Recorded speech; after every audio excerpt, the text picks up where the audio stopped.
미국의 대통령 중에 재임 기간에는 인기가 없었는데 퇴임을 하시고 나서 인기와 존경을 받으신 분이 계셨습니다. 여러분이 잘 아시는 지미 카터 대통령입니다. 이분은 대통령 현재 계실 때에는 많은 비난과 조롱받은 부분도 있었지만은 대통령을 이분이 임기를 마치고 퇴임하신 이후부터는 이분은 하나님 앞에서 참 충성합니다. 그리고 나서 이분이 존경을 받게 되는데 전 세계에 다니면서 갈등 있는 곳에 가서 평화를 전하고 여러분이 아시는 것처럼 우리나라를 위해서도 많이 애쓰고 막 그랬죠. 근데 이분이 쓴 책이 있습니다. 제가 이 책을 읽어본 것은 아니고요. 이 책에 대해서 제가 전에 들은 이야기가 있어서 옮겨왔습니다. 이분이 쓰신 자서전인데요. 나이 드는 것의 미덕이다. 이런 책입니다. 한번 들어보세요. 제 아내 로자님과 결혼 후 52년을 함께 산 우리는 상당히 가까운 사이이다. 우리의 유대감은 나이가 들어가면서 더 튼실해졌고 서로의 필요성을 절실하게 느끼게 되었다. 단 하루만 떨어져 있어도 왠지 외롭고 공허한 느낌이 든다. 나이가 들면 젊었을 때보다 더 서로에게 헌신적이 된다는 점을 많이 느끼고 있다. 인생의 황혼기에 들어서 우리들에게서 가장 중요한 것은 가능한 오래 사는 그것이 아니다. 기쁨과 흥분과 모험과 성취가 가득한 매 순간 이것을 맛보면서 사는 것이다. 이런 글을 써놨어요. 성도 여러분, 지금 이 세대가 얼마나 악한지요. 황혼 이혼이라는 것을 방송에서 막 떠들어댑니다. 나이가 먹어서 이혼하더라. 더 나아가서는 졸혼이라고 결혼을 졸업했다. 그러면서 사람들이 가정을 파괴하는 것을 이제는 공영방송에조차 막 내보내고 있습니다. 이럴 때 우리가 하나님께서 이 땅에 만드신 두 기관이 있는데 그것은 가정과 교회와 가정. 하나님께서는 두 기관을 만드셨다는 거예요. 다시 말하면 두 기관 외에 다른 것에 헌신하면 그것은 속은 것입니다.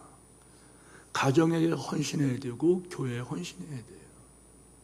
교회는 뭔가요? 믿는 사람들의 모임이 교회입니다. 교회가 뭔가요? 구원받은 사람들의 모임, 그리고 하나님의 거룩한 나라 확장을 위하는 일꾼들의 모임이 교회입니다. 하나님께서 당신의 백성을 만드셨고 하나님께서 당신의 일꾼을, 당신의 일을 하는 도구로 교회를 만드신 거예요. 또 한 가지는 그것은 가정이라는 교회입니다. 가정. 이 가정을 하나님께서 이 세상에 만드셨어요. 남자, 여자를 만드셨고, 그리고 가정을 결혼하여 자녀가 태어남으로 가정이 이루어지는. 그래서 하나님께 만든 기관은 두 기관이에요. 가정, 교회, 교회, 가정. 우리는 이 세상에서 거기에 헌신해야 된다는 거예요. 특별히 오늘 부부주의를 맞아서 여러분들에게 심각한 어떤 성경 해석을 한다니 그런 건 하지는 않겠습니다. 단지 우리가 잘 알고 있는 내용들을 어떤 학자의 글을 빌려서 그것을 정리하고자 하는 것입니다. 성도 여러분, 여러분이 자주 부르는, 결혼한 분들이 자주 부르는 호칭이 있죠. 여보라고 하는 이런 호칭입니다. 여보. 또 당신이라고 하는 이런 호칭입니다. 여보. 그리고 당신이 이렇게 하지 않았나요? 이렇게 하면서 부르는 호칭. 또 우리가 남편이 아내를 부를 때, 남편이 자기 그 부인을 부를 때 아내, 이렇게 부르는, 내 아내입니다. 이렇게 부르죠. 이 뜻을 아십니까? 우리나라 말이 어근이 한문에서 나온 것이 많기 때문에 사실 이것도 한문에서 나온 거랍니다. 여보 이렇게 하는 것은 한번 따라서 해보세요. 여보. 좀 부드럽게. 자, 아주 부드럽게 한번 해보세요. 여보. 이왕이면 좀 확실하게 하십시다. 여봉. 혀를 좀 꼬부려서 다시 한번 시작. 예, 그렇게 여보 이렇게 좀 불러보라는 거예요. 자, 다시 한번 시작. 그렇죠. 이게 뭐냐면요, 여러분. 제 집사람이 예배 안 들어와서 제가 재롱 부리고 있어요. 여보라고 하는 뜻은요, 여러분, 여러분 참 귀한 이름이에요. 같을요, 같을요, 보배, 보. 그러니까 이 무슨 말이에요? 보배와 같다는 거예요. 여보 이렇게 부를 때 쳐다보면서 여보 부를 때 당신은 보배와 같다. 보배와 같은 소중한 존재다. 이거를 그에게 호칭해 준다는 것이 여보라고 하는 단어라고 합니다. 그래서 같을 여, 보배, 보자로서 여보 이렇게 하는 거예요. 여보. 당신이 하는 것은 이것은 마땅할 당, 그 다음에 몸신자. 이게 무슨 말일까요? 당신 이 말은 여러분 이것은 내 몸과 같다는 의미라는 거예요. 내 몸처럼 사랑해야 할 존재다. 내 삶의 전부다. 이렇게 말을 하는 거라고 합니다. 여러분, 그러면 우리가 이후부터 여보라는 단어와 당신이라는 단어를 사용할 때 우리는 다른 마음이 들어갈 거예요. 땅에 있는 성도들은 존귀한 자들이니 나의 모든 즐거움이 그들에게 있도다. 이 말씀 주보 1번에다가 꼭 넣는 이유가 있어요. 때로는 부족한 목사가 여러분을 볼 때에 다른 생각이 들어갈 때마다 주보를 보면서 다시 회복을 합니다. 이 자리에 있는 성도들은 존귀한 자들이다. 이 자리에 있는 성도들은 정말 존귀한 하나님의 그런 존재다. 그리고 이 자리에 있는 여러분들은 나의 모든 즐거움이 그들에게 있다. 여러분들은 하나님의 즐거움이라 이 말이에요. 근데 감히 목사나 감히 그 어떤 성도가 어떤 교인이 누구를 미워할 수 있겠냐 이 말이에요. 누구를 비난하고 참소할 수 있냐 이 말이에요. 그래서 우리는 1번에다가 그렇게 매주마다 고백하는 거예요. 땅에 있는 성도는 존귀한 자들이니 나의 모든 즐거움이 그들에게 있도다. 자, 그러면은 여러분 여보라는 이 말도 같은 말이에요. 당신은 소중한 분입니다. 당신은 내게 보물 같은 분입니다. 부를 때마다 그걸 확인하라는 거예요. 내 옆에 있는 남자, 내 옆에 있는 여자는 여러분 너무나 소중하다는 거예요. 너무나도 소중한 보물이라는 거예요. 당신이라고 부를 때 여러분 이 말은 여러분 당신은 바로 내 삶의 전부다. 이거를 고백해 준다는 거예요. 국어학자 이희승 박사가 우리말 사전에 이런 거를 넣어놨어요. 아내라고 하는 말은 한문이 아니랍니다. 내 아내입니다. 이렇게 말을 하잖아요. 이때의 이 아내는 여러분 이것은 순수한 우리 한국말인데요. 이 말 뜻은 집 안에 있는 해 이런 뜻이랍니다. 집 안에 있는 해. 자, 그럼 보세요. 집 안에 해가 환히 빛납니다. 그러면 여러분 온 집안이 빛나요. 남편이 빛나고 자녀들이 빛납니다. 근데 집안에 있는 이 해가 빛을 잃어버려요. 눈물을 흘리고 눈물 자국이 마르질 않아요. 근심 걱정에 힘들어해요. 사는 이유를 모르고 방황해요. 그러면 여러분 남편이 존중되겠습니까? 자녀들이 똑바로 클까요? 이 아내라는 말은 집안에 있는 해다. 집안에 있는 해다. 이렇게 해석을 한답니다. 아내의 마음이 편해야 가족들이 마음이 편하다. 아내의 마음이 편해야 시아버지, 시어머니 잘 봉양합니다. 그렇잖아요. 그런 아내를 보고 저같이 장인, 장모 잘 또 사랑해 드립니다. 그런 믿음의 선순환의 역사가 여러분 이 아내라고 하는 이 말 속에 있다는 것입니다. 성도 여러분, 에릭 프롬의 사람이 그런 얘기를 했죠. 사랑의 기술.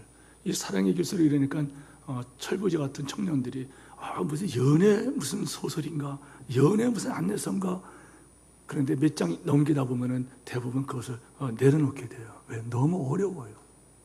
너무 어려운 책입니다. 그러나 유익한 책이니까 보고 싶은 사람만 보세요. 사랑의 기술이라는 책이 있어요.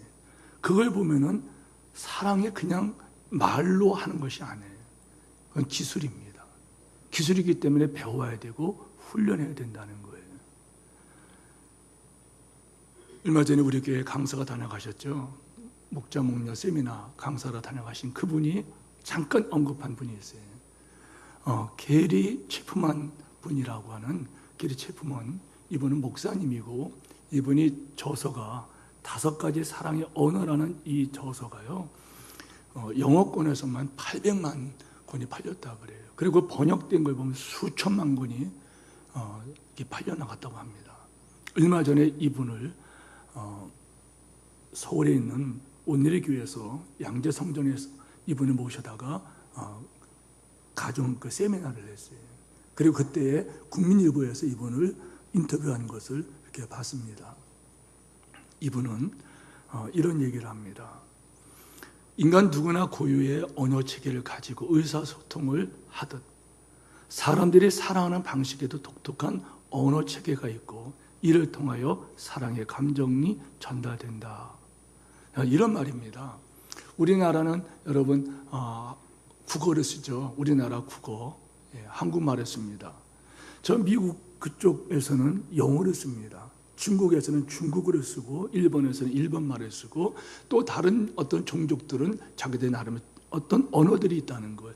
그걸 가지고 이렇게 소통을 합니다. 그것처럼 사랑하는 사람들끼리 사랑의 그 방식에는 독특한 언어가 있다는 거예요. 독특한 언어가 있어요. 근데 그거를 배워야 된다는 거예요. 배우지 않으면은 여러분 그냥 행복할 수가 없다는 거예요. 5가지 이 사랑의 언어가 뭘까?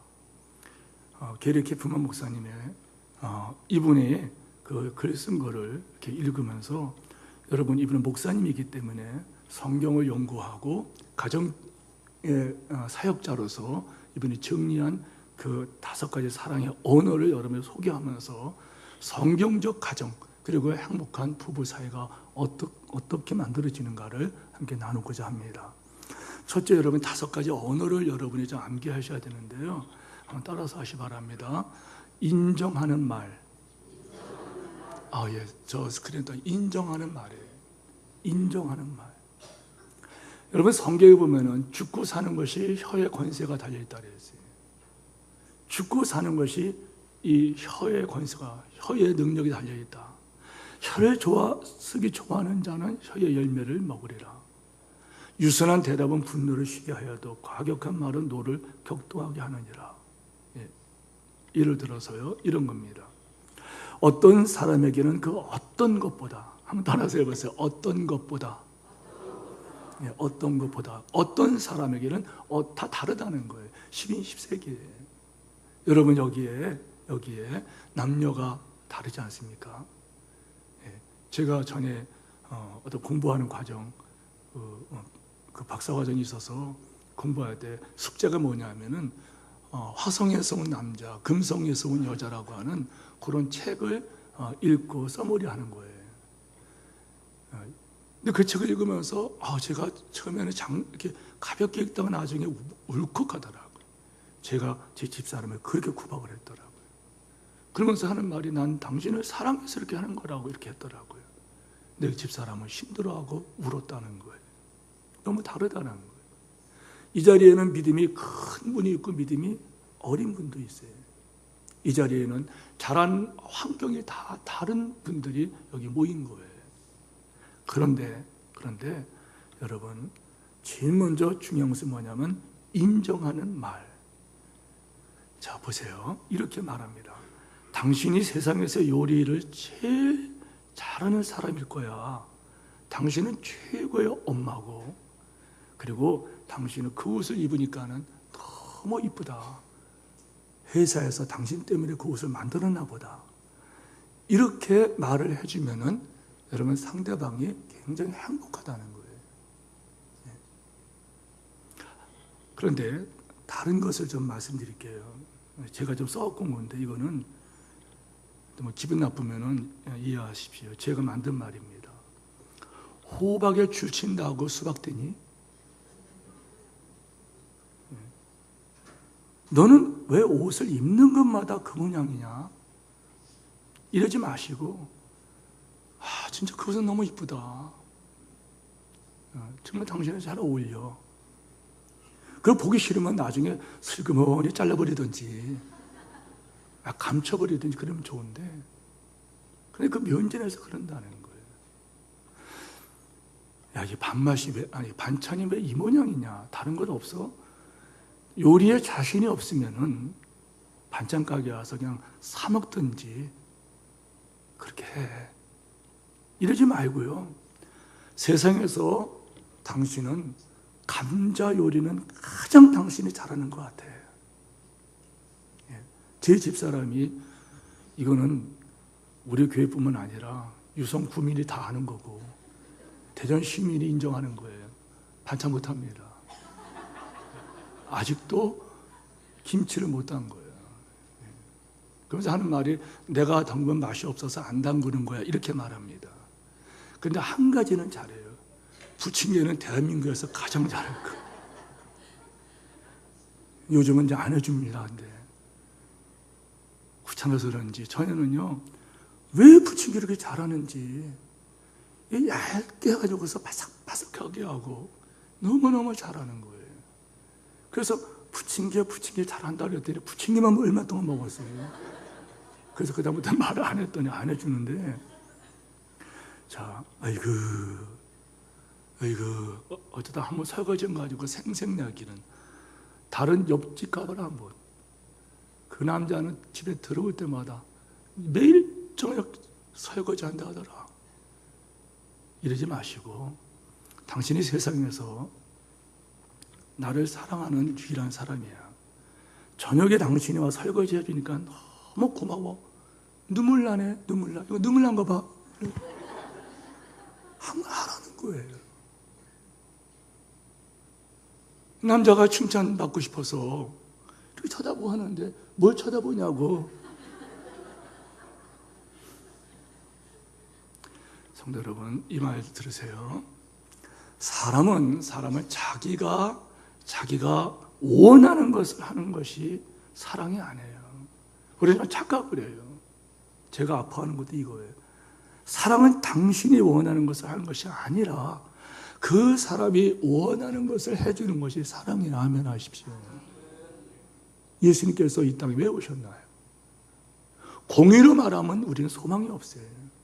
그냥 우리가 필요한 것, 사죄와 칭의와 새 생명의 이 은혜가 아닌가요? 성도 여러분, 윌리엄 제임스라고 하는 이런 심리학자입니다. 하도 배운 지 오래돼서 전에 이분한테 어떤 뭘 배운 게 있어요. 그런데 이분이 이런 얘기했어요. 누군가로부터 사람이 인간에게서 가장 심한 욕구가 있는데 그 욕구는 누군가로부터 인정받고 싶어하는 욕구다. 누군가 인정받고 싶어요. 여성이라면 남편에게 인정받고 싶어요. 남성이라면 아내한테 인정받고 싶어요. 자식이라면 부모에게 인정받고 싶어요. 부모님은 자식에게 고맙습니다. 다 부모님의 은혜입니다. 이렇게 인정받고 싶다는 거예요. 여러분, 이분이 말하기를 특별히 배우자로부터 인정받는 것이 사람들의 가장 기본 욕구라는 거예요. 인정해야 된다는 것입니다. 따라서 하세요.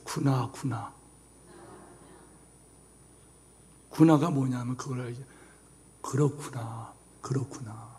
아프구나. 예쁘구나. 이렇게 해주면 돼요. 구나 해주면 돼요. 애들이 뭘 하면은 그렇구나. 힘들었겠구나. 잘했으면은 너 잘했구나. 이렇게 하라는 거예요. 제1 사랑의 원리는, 사랑의 용어는 인정하는 말이에요. 두 번째, 사랑이 원하는 함께하는 시간을 갖는 거예요. 함께하는 시간을 갖는 거예요.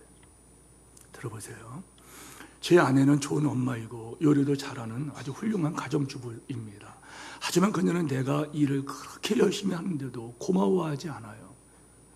내가 누구를 위해서 이렇게 일했는데, 그렇게 일한 덕분에 좋은 집도 사고 자동차도 사고 돈도 모아서 여행도 다니고 이렇게 하는데 누구 덕분인데, 뭐가 불만인지 도대체 알 수가 없습니다. 여인이, 부인이 말합니다. 내 남편은 사업을 잘합니다. 그리고 애를 쓰는 거 알고 있습니다. 하지만 집에서 나를 도와주는 것은 하나도 없고 나를 위하여 시간 내주는 것은 전혀 없어요. 저에게 관심도 없어요. 생각해 보세요.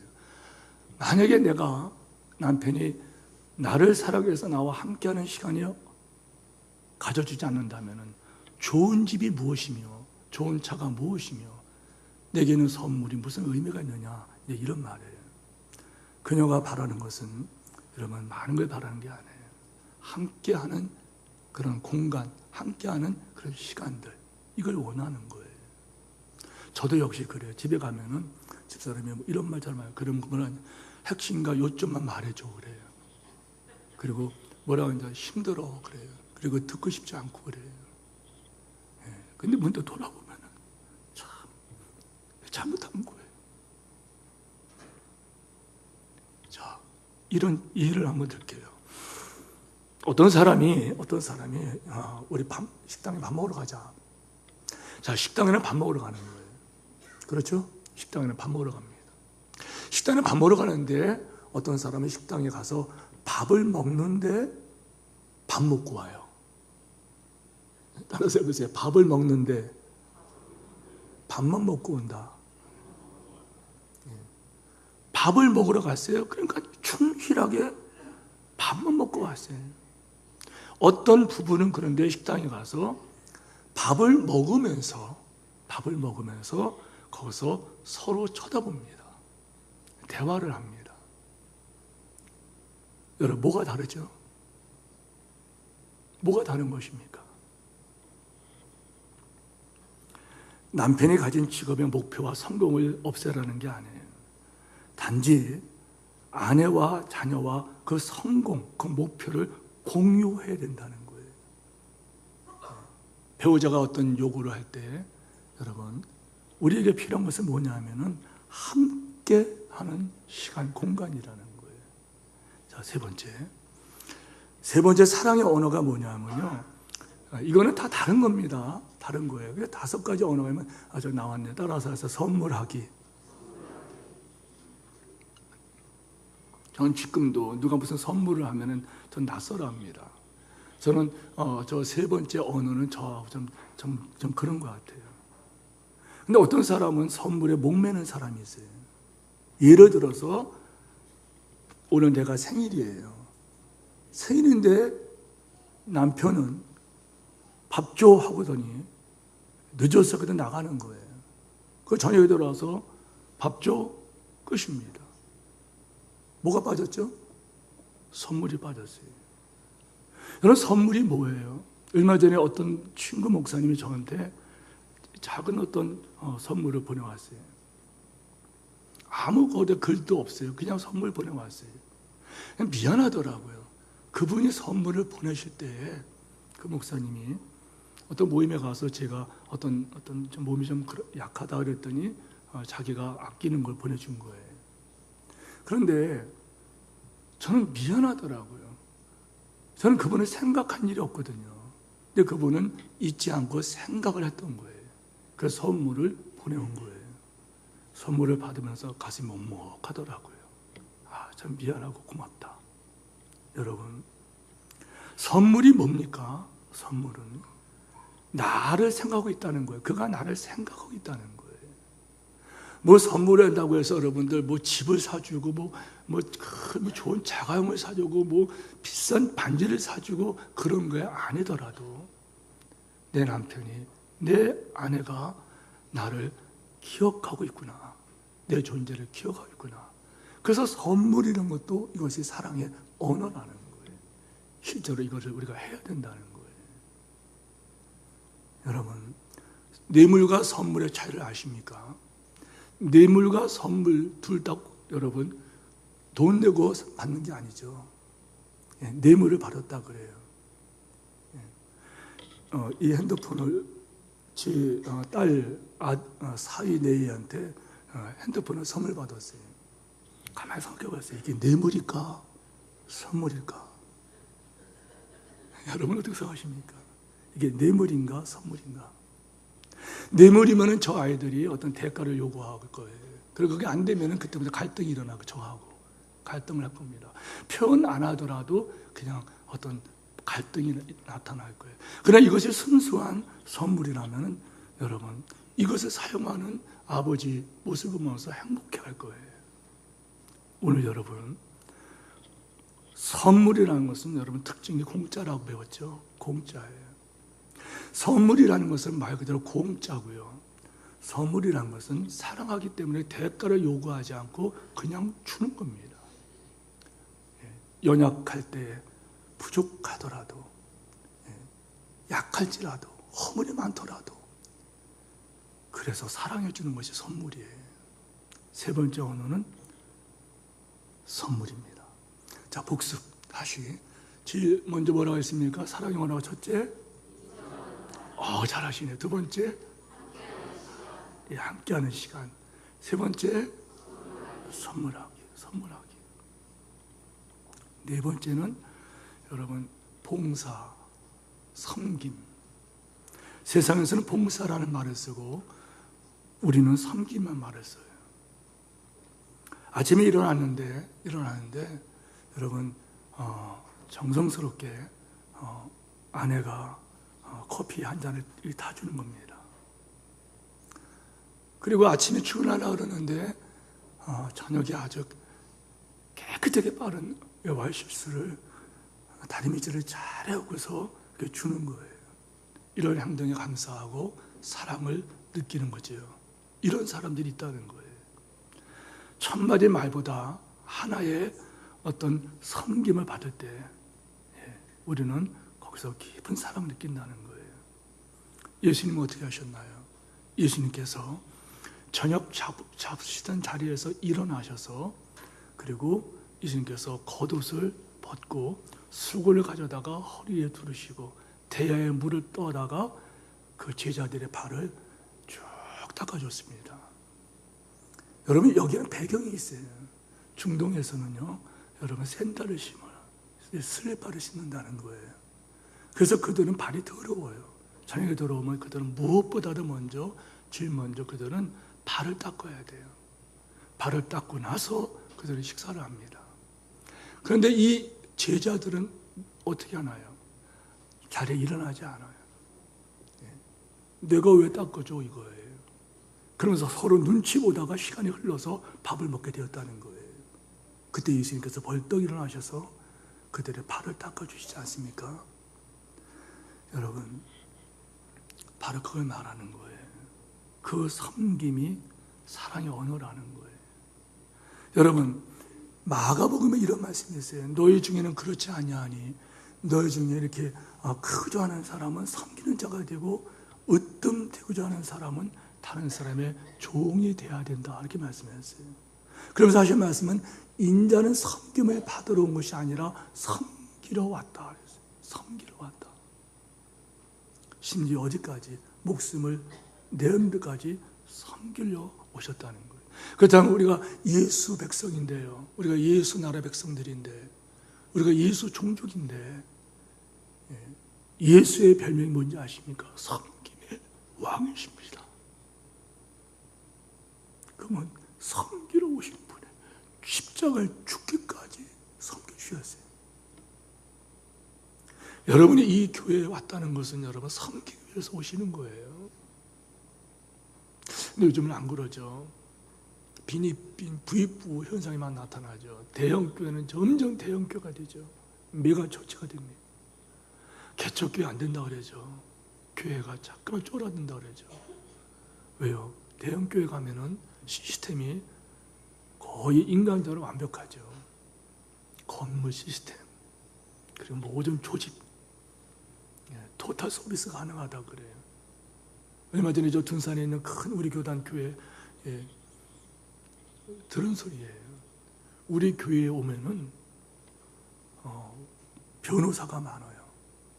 그리고 검사도 있어요. 판사도 있어요. 교육위원들도 있어요. 대학 교수도 있어요.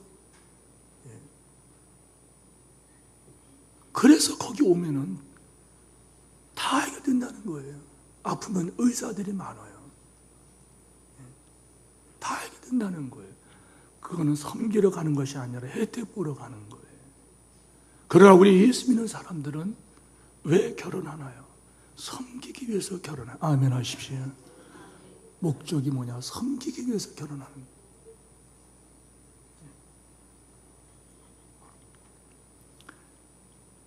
성도 여러분, 결혼 상담소를 찾은 한 남편이 말을 했답니다. 저는 퇴근했을 때 집안이 깨끗하게 정리되어 있기를 바랄 뿐입니다. 어떤 때는 침대도 정리하지 아니하고 식사 준비도 제대로 하지 않고 저는 직장에서 정말 열심히 하루 종일 일하고 지쳐서 집에 들어와서는 정리된 집에서 쉬고 싶고 그리고 준비된 음식을 먹고 싶은데 집에 오니까 집안이 아수라장이고 그리고 한참 기다려야 밥 얻어먹는다. 저는 더러운 것을 너무 싫어합니다. 제 아내는 돼지우리 같은 곳에서 사는 것이 좋은 것 같다. 아내가 말합니다. 남편은 제가 하루 종일 집에 있으면서 집안일만 하기를 원하고 집안에서는 아무것도 안 하는 왕으로 군림을 한다. 그가 하고 싶은 것은 오로지 직장에서 일과 그리고 좋아하는 골프에 대한 그런 TV 시청 같은 그런 것뿐이라는 거예요. 결혼하기 전날 남편은 모든 면에서 나를 도와주었고 심지어 우리 집에 친정이죠. 친정 집에 와서는 설거지까지 하고 있는데 그때는 정말 멋지고 훌륭한 친구였는데 지금은 결혼 후에는 남편이 달라졌어요. 남편에게 물었습니다. 왜 결혼하고 나서 그녀를 도와주지 않나요? 그것은요. 내가 보고 들은 대로 한 것뿐입니다. 우리 아버지가 그렇게 했어요. 집에 들어오면 어머니가 왕같이 받들어줬고 그리고 어머니가 아버지 앞에서 절절절절 매면서 아버지를 그렇게 해드렸어요. 내가 이렇게 하는 것이 뭐가 잘못됐나요? 여러분, 반대의 경우입니다. 한 자매가 결혼하고 싶어서 자매를 써요. 왜요? 자기 아빠가 엄마를 너무 사랑해 주는 거예요. 너무 아껴주고 그리고 소중히 알고 아프기라도 하면 온 밤을 새우고 그렇게 애를 써요. 아내를 그렇게 아낍니다. 이런 가정에서 자란 자매가 있어요. 여러분, 결혼하고 싶어하는 이유가 딴 게 아니에요. 나도 결혼해서 그런 남자의 섬김을 받아야지 이거였어요. 저 두 사람이 결혼하면 싸울까 안 싸울까요? 싸우죠. 여러분,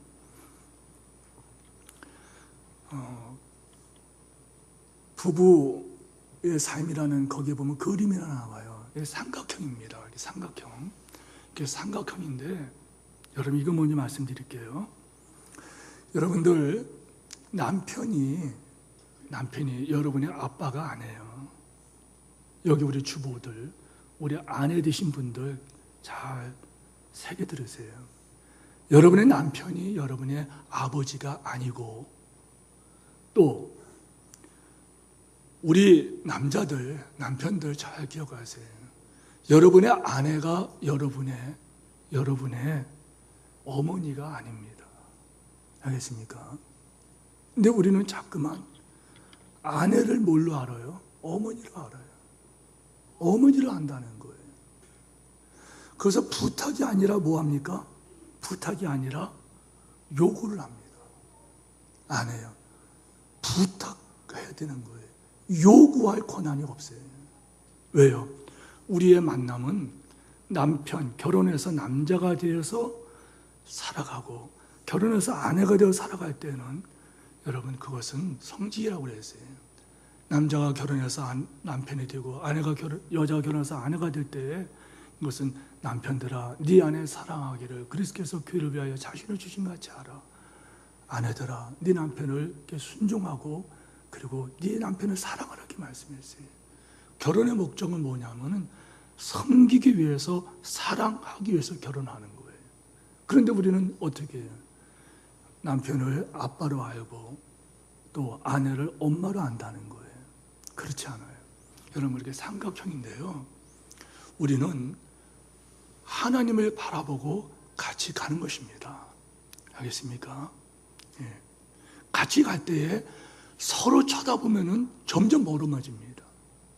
그러나 하나님을 쳐다볼 때 하나님만 쳐다보고 같이 걸어가면은 점점 가까워진다는 거예요. 삼각형이라는 거예요. 그러므로 사랑하는 성도 여러분, 우리는 이 말씀을 귀담아 들어야 돼요. 우리는 이 땅에서 사는 이유 중에 하나가 뭐냐면은 섬기기 위해서. 그래서 여러분의 그 교패에다가 섬김이 행복이다 이렇게 써 있는 거예요. 자, 마지막으로 다섯 번째 사랑의 언어가 뭐냐? 이것은 육체적 접촉이에요. 스킨십을 말하는 거예요. 예. 어떤 사람은 100마디의 말보다도요 그냥 꼭 끌어안아주면 해결됩니다. 그렇지 않아요? 어떤 경우는 등을 토닥토닥 두들기면 문제가 풀어집니다. 예수님께 어떤 사람들이 자기 아이들을 데리고 왔어요. 데리고 와서 이 아이들을 만져주시고 축복해달라고 데리고 왔어요. 근데 제자들이 그거를 막 난리를 치는 거예요. 애들 데려가라고. 예수님께서 그 제자들을 보시고 크게 분노하시죠. 그래서 하는 말씀은 이겁니다. 그 아이들을 안고 그들 위에 안수하고 축복하시니 그들을 끌어안고 그들 위에 안수하고 축복하시니라. 여러분, 이 뭘 말하는 건가요?